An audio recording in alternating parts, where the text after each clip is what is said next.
Step 1, wake up early, gonna rise with the sun. Step 2, get some good, some food in you. Step 3, think real hard about what you wanna be. Step 4, everybody just do your thing. Wake up, today's gonna be a good day. Welcome back, or welcome to my channel, guys. So it is time for June wrap up. I'm starting this on 3rd of June. As you guys know, I film these throughout the month as I finish the books because my memory will not last until the end of the month. So we go ahead. So if anybody new and this is your first wrap up, this is how I film them. So our first book is God of Monsters by Shelby Mahurin. This is the 3rd book in the Serpent and Dove series. The last book in the Serpent and Dove series. I'm giving it a 4.75. I really loved it. I really enjoyed it. My emotions were going through a roller coaster. I was tense throughout the entire book because there were so many situations going on that was just had me on the edge, and I was just so scared throughout them, like a scared tense, because like it was just, I don't know how to put it into words. Like I was just so worried for these characters, and like I knew it was going to be alright. It's the end of the series. It's going to end fine. But that doesn't matter because I was still scared. They did get the perfect ending for themselves, which I'm so happy for. There is also a little connection into the Scarlet Veil, which is the spin-off series. That's what I was trying to find. The spin-off series to the Serpent and Dove series. So I'm excited to read that one and see where that goes. The epilogue had me in tears. Had me crying. I will speak no more of it because I will cry again. But yeah, I did love it and I did enjoy it. So let's move on into the next wrap up. I'm coming with a really quick wrap up for Death Note Black Volume 2 in the Black Edition. 4 stars. Really quick, easy. Developing further in the story. Honestly, I don't have too much to say to you guys. I'm just intrigued to read the rest. So I finished Death Note Volume 3 in the Black Edition. I'm giving it a 4 star. Just like the other one, there's not too much I can say. Only thing I will say, it feels like we've done a bit of a 360 in the plot and the characters and everything. So I'm a little bit baffled at the moment. A little bit. Just a little bit. So yeah, but I still enjoyed it and I'm still intrigued to see what happens in the rest of the series. So I finished Empire of Desire by Rina Kent last night. I'm actually going to give it a 3.75. It's a good book. I enjoyed it. It got better towards the end. Like things picked up a lot more. I'm just personally not sure whether the whole tropes, characters and everything fitted in with the main plot. When I say tropes, I mean age gap, marriage with convenience, father's best friend, all of that with like the main plot line. Don't quite know if they merged well. So yeah, that's just personally a me thing. I'm just not sure whether that all worked well together. Like separately, I think they kind of would have. And like I was really interested by Nate and his story, like from meeting him in Thrones Duet.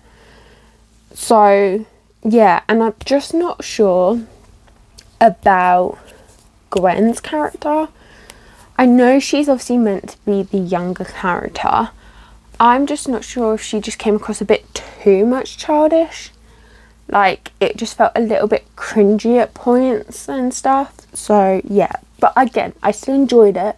And it's still a good book. It's just those things to me personally just felt a little bit... Yeah. It's not my favourite of Rina Kent so far. So I'm wrapping up the Mindfuck series by St. Abbey and I'm giving it a 4.75. I fucking loved this book. Like, I fucking loved it. It was so good. Like, the characters were great. The story and the plotline was great. Like, that ending I did not see coming. Like, I genuinely didn't see that coming. I did not have any clue what was happening. And it was just like, oh, okay. And then when they were discussing it and like things were being said, I was like, oh my god, yes, that makes sense. Like, that makes sense why that happened. And I'm like, oh my god. And I'm so glad they got their happy ending. Like, their ending was just so good for them. And I'm just like, Oh my god, I love this. Like, the writing did start off a little bit choppy, but it got so much better as it went along. Like, the author definitely found her flow with the writing, and it just all slotted into place, and just... I love this book, and I highly recommend picking it up, but do check your trigger warnings, because there are some graphically discussed topics. So please check your trigger warnings. So I'm DNF in the Atlas Complex. I talk about this in my highest versus lowest, so I recommend checking that out for full thoughts.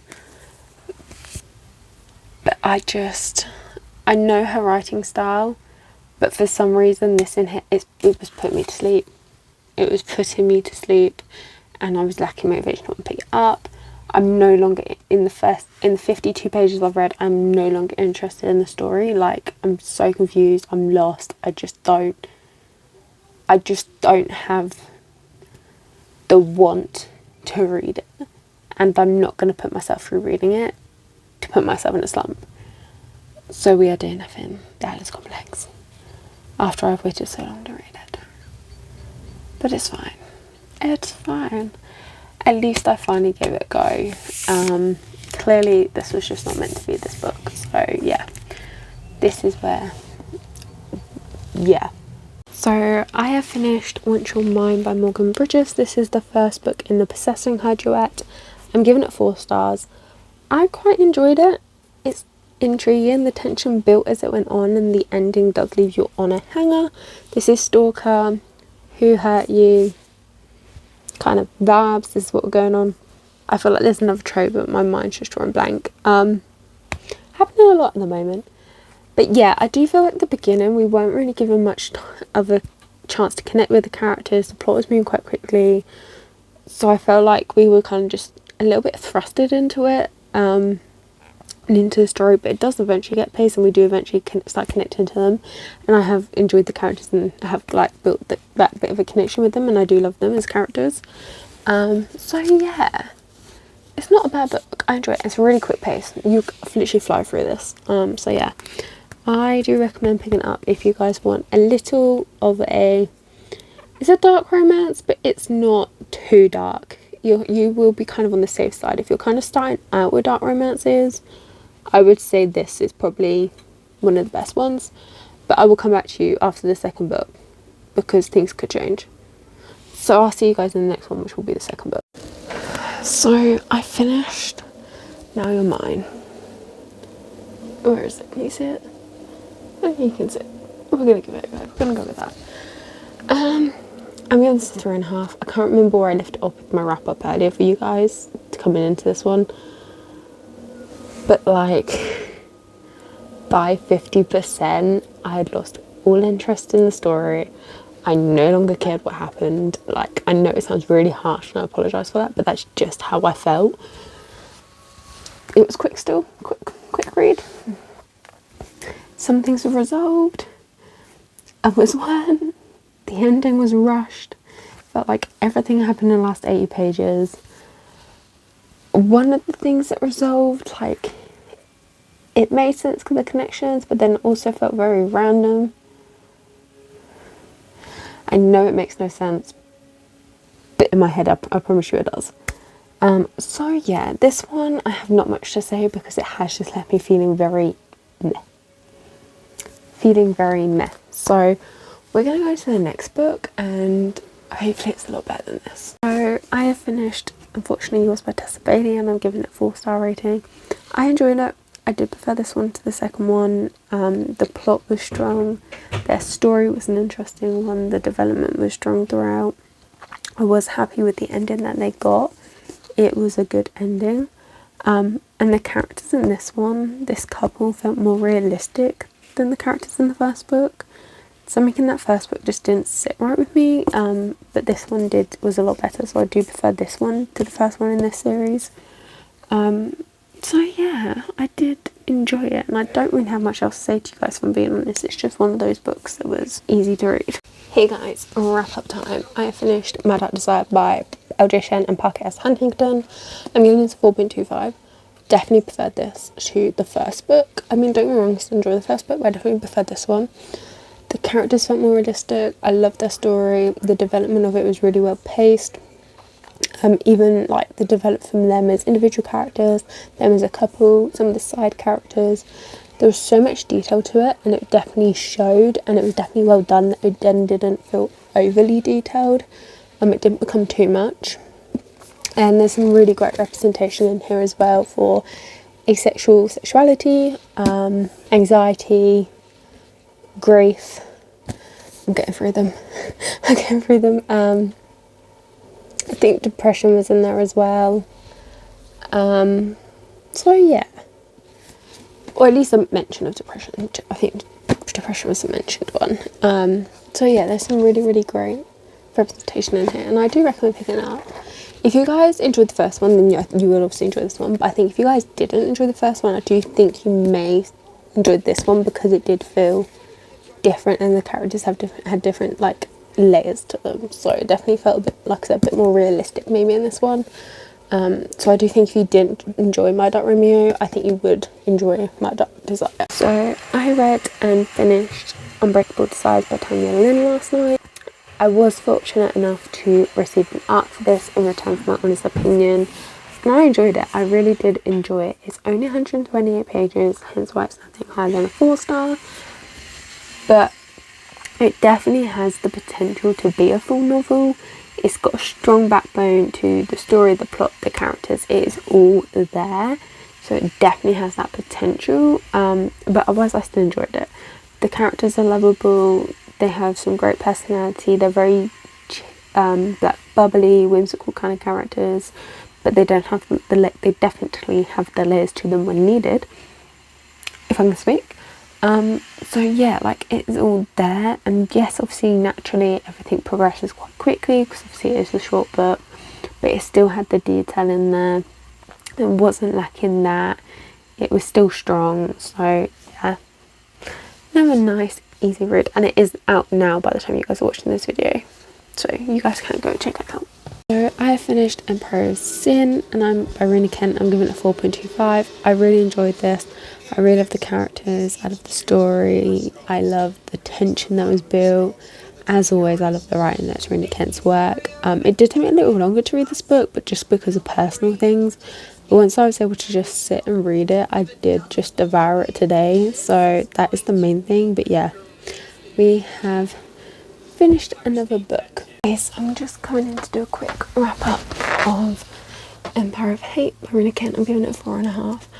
Really loved it. Loved the story, loved the characters, loved the dynamics between them, their development, getting a deeper dive into them, because we do meet them in previous books within the series, so actually getting the story and go deeper, I really love. So yeah, another good book for the month. I'm coming in with a quick wrap up of Empire Lost by Rina Kent. I'm giving it a 4.25. I really loved it. I really enjoyed it. I loved the tension and the characters, and their story in general was just a really cute one, and like getting their inner thoughts and inner monologues and like look back on the past, and it was really nice and cute, and I did actually really love it. So yeah, I have no much else to say to you. It's Rina Kent. You guys know how I feel. So I finished If We Were Perfect by Anna Huang earlier, if I can speak. I'm giving it a 3.75. It's a good book. I was just disappointed and let down by this one. I think I was just maybe expecting a bit too much. I'm not sure. But yeah, I just felt like it didn't match up. Like, I love them as characters and couples still, but it just didn't feel like this story suited them, because we've seen them throughout the other 3 books and like little bits of their story, and then we have this one and it just didn't, I don't know, it just didn't feel like it fitted right. And I ended up listening to the audiobook to finish off, and it's nothing to Anna Huang's writing, because it was good as always, but I think where it didn't feel like it matched with me, I just couldn't read it physically. So yeah, but it's not a bad book. So last night I finished Butcher and Blackbird. I keep saying Butcher and the Blackbird. Butcher and Blackbird by Bryony Weaver. I'm giving it 4.5 stars. I did really enjoy this one. The writing was different to what I was expecting with the book, but at the same time I don't quite know what I was expecting, if that makes sense. It just felt different. The story in general was not quite what I was expecting, but at the same time it was an interesting one. I did enjoy the characters, I did enjoy their plot. The plot and the time frame do move quickly. I know they're technically the same thing, but like it moves smoothly. I know it probably makes no sense, but that's the only way I can think to word it. It does all move quite quickly, but yeah, it's still an enjoyable read, and I'm still looking forward to the rest of the series. So I am wrapping up Vow of Deception by Rena Kent. This is the first book in the Deception trilogy. I'm giving it 4.5 stars. I really loved it, and I really enjoyed it.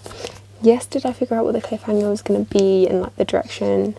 I did, but it doesn't take away from the story. The way she does work that into the plot and the little bits of information she gives you is well done. I just happened to figure it out. But yeah, I really loved this one, and the story and the characters and little baby Jeremy. As you guys know, I have already read the Legacy of God series, so I will be doing a reread, but seeing baby Jeremy just makes it all the better, so I loved it, obviously. So yeah, I do highly recommend picking this one up. So yeah, and again, I'm going to say it again, having read the Legacy of God series, it's not ruined these books for me.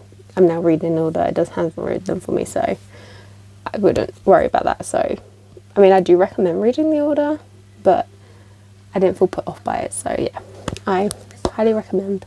I am wrapping up Tempted by Deception by Rena Kent. I'm giving this a 4.5 stars. I really loved it, I really enjoyed it. I still love the characters and their story.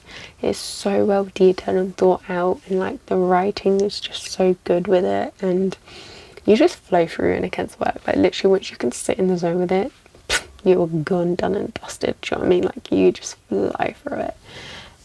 The direction the book went, I wasn't expecting it to go through the entire book, but it did still work really well when you like pair it with the first one.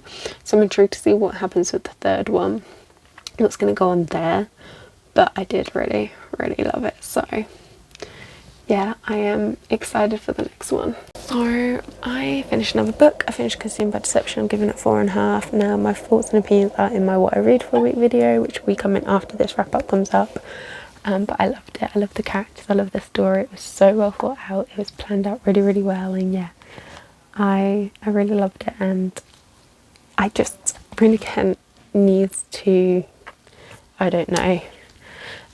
She just needs all the recognition. Oh, I can't get the word out. I'll put it on the screen. That word. She needs all of that. So yeah, I recommend, and I have now read all of the Rereads bar God of War, but that is coming next month, so watch out for my views on that one. But yeah, another book done, and I loved it. So I am wrapping up God of Malice by Rena Kent. As you guys know, this is a reread for me.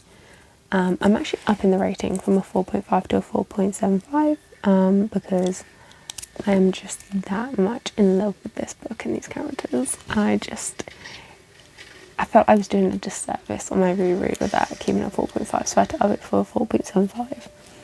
I mean, I could probably, quite literally this series for me is a 5-star series, but individually in the books I'm like reevaluating. I think now I've read the whole universe, I'm like thinking of it as a whole, and like all the couples and the characters, and I'm like feeling where I slot within the whole universe. So yeah, that's kind of what I'm doing and where we're at, but we are another book down, and I just absolutely love it, and I'll catch you guys for the next wrap up. So I'm coming out to wrap up our last book of June, which is God of Pain by Rena Kent. Now this is a reread, and it is still 4.25 for me. This has not changed rating wise. I still love it just as much. I still love the characters and their story and their dynamics and just everything about them as characters, and yeah, I still love and adore this. So yeah, always will recommend Rena Kent's stuff, but do also check trigger warnings anyway, just in case, guys. Check your trigger warnings, and play safe. I am what I was trying to say was that is it for June. We have had a successful reading month. So that is it for June. We have had a successful reading month. We have read 21 books this month, which is really good considering the month that I have had. Now obviously it does not matter how many books you guys read a month, whether it's 1 or 20. This is just as a personal me thing and what I read as an average for the kind of month that I've had. That is really good, again, just for me personally.